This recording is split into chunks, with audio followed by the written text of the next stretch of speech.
నమస్తే, welcome to social post. నేను మీ మాధురి. చాలా వరకు కూడా ఇంట్లో నెగిటివ్ ఎనర్జీ అండ్ మన థాట్స్లో నెగిటివ్ ఎనర్జీ, ఇలాంటి వాళ్ళు నిజంగా ఏం చేయాలో ఎలా చేయాలో అర్థం కాదు.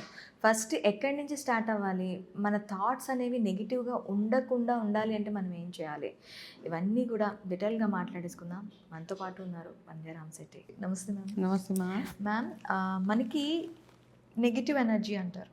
నిజంగా నెగిటివ్ ఎనర్జీ అనేది ఉందా? అది మన మీద ఎలా ప్రభావం చూపిస్తుంది? ఒకవేళ ఇంట్లో నెగిటివ్ ఎనర్జీ ఉంటే ఏం చేస్తే పోతుంది? నెగిటివ్ ఎనర్జీ అన్నది మనకు మనం క్రియేట్ చేసుకున్న ఎనర్జీ. ఓకే, పాజిటివ్ ఆల్సో మనకు క్రియేట్ చేసుకున్నది. ఎవరో నీ మీదకి ఒక నెగిటివ్ ఎనర్జీని పాస్ ఆన్ చేయలేరు. ఓకే, నెగిటివ్ ఎనర్జీ ఎప్పుడు మన ఆలోచనలు, మన భయాలు, మనకుండే స్ట్రెస్, ఇవన్నీ నెగిటివ్ థాట్స్. అవునా? అవును.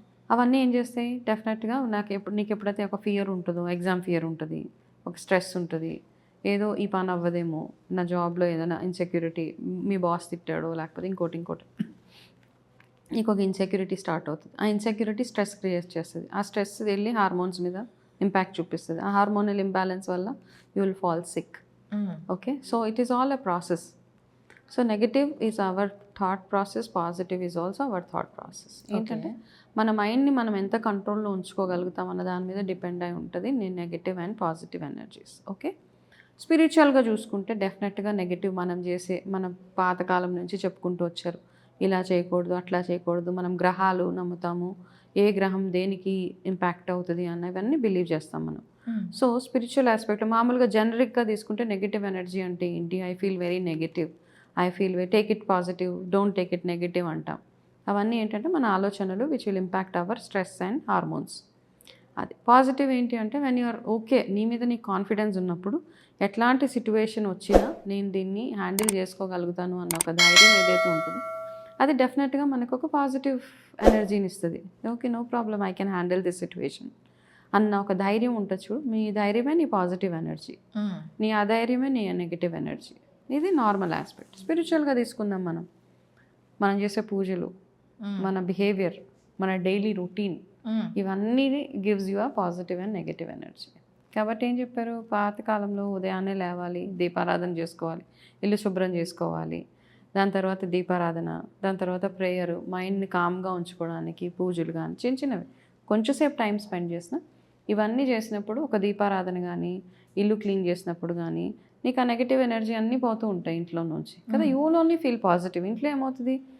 మీరు ఉదయాన్నే ఇల్లు ఉడవగానే మీకు ఒక మంచి, ఎక్కడ పడితే అక్కడ చెత్త లేకుండా ఇల్లు క్లీన్గా కనపడుతుంది. మీరు వీటిలో చూడగానే ఇల్లు అంతా నీ ఫ్లోర్ క్లీన్గా ఉంటుంది, ఎక్కడ పడితే అక్కడ మాసిపోయిన బట్టలు అవన్నీ లేకుండా you clean everything, you feel good.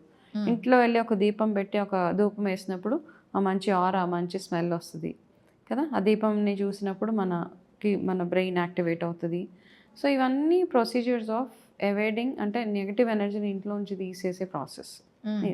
So డెఫినెట్గా ఒక దీపారాధన చేసిన, ఒక చాంటింగ్స్ చేసిన, మంత్రాలు చదివిన, మన వైబ్రేషన్స్ ఏవైతే ఉంటాయో it will work on hour nerves అనమాట. మనం చదివే లలిత సహస్రనామాలు కానీ, మనం చేసే జపాలు కానీ, చిన్నగా చూడు, ఎవరికైనా హెల్త్ బాగాలేదంటే శని జపం చేసుకోండి అంటారు, రాహు జపం చేసుకోండి అంటారు, లేకపోతే ఒక హోమం చేసుకోండి అంటారు. ఇవన్నీ చేసినప్పుడు ఏంటంటే it act up on hour nerve system అనమాట. ఆ నర్వ్ సిస్టమ్, ఎందుకంటే ఈ మధ్య కొంతమంది హాస్పిటల్స్లో కూడా చూస్తుంటే డాక్టర్స్ వాళ్ళు మహామృత్యుంజయ మంత్రం చదువుతూ సర్జరీస్ చేస్తారు. Doctors of course, group of doctors అనమాట. చాలా చూడండి మీరు, ఆర్టికల్స్ ఎన్ని వచ్చినాయో.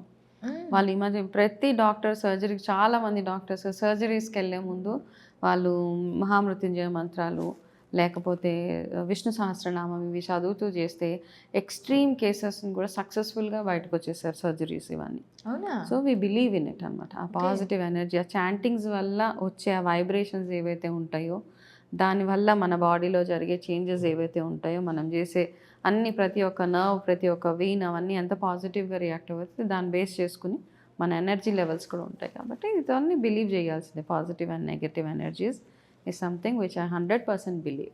Okay. So when it comes to negative energies, washroom క్లీన్గా లేకపోతే రాహు ఇంపాక్ట్ అంటారు. ఓకే, తర్వాత మన ఇంట్లో తలుపులు పదే సౌండ్ చేస్తూ ఉంటే శని బాగోలేకపోతే అట్లాంటివి అవుతాయి.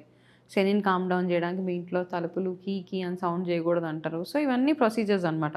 బేసికల్గా ఏంటంటే ఒక్కొక్క ప్లానెట్ని ఒక్కొక్క దానికి లింక్ చేస్తాం మనము.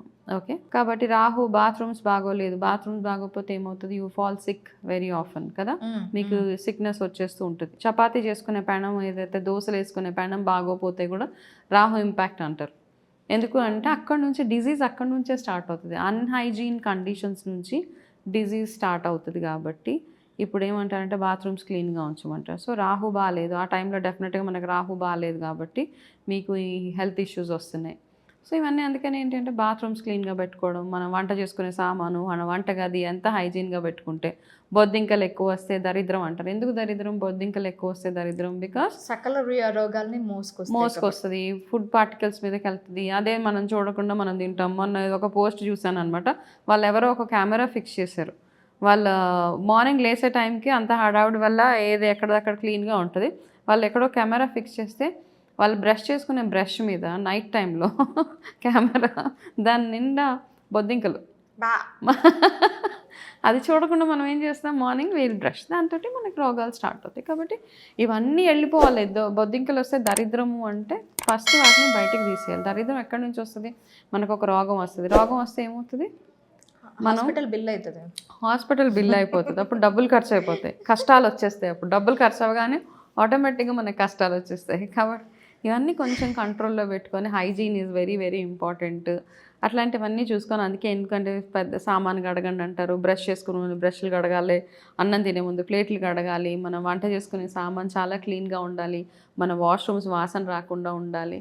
It is all linked with science and spirituality, everything.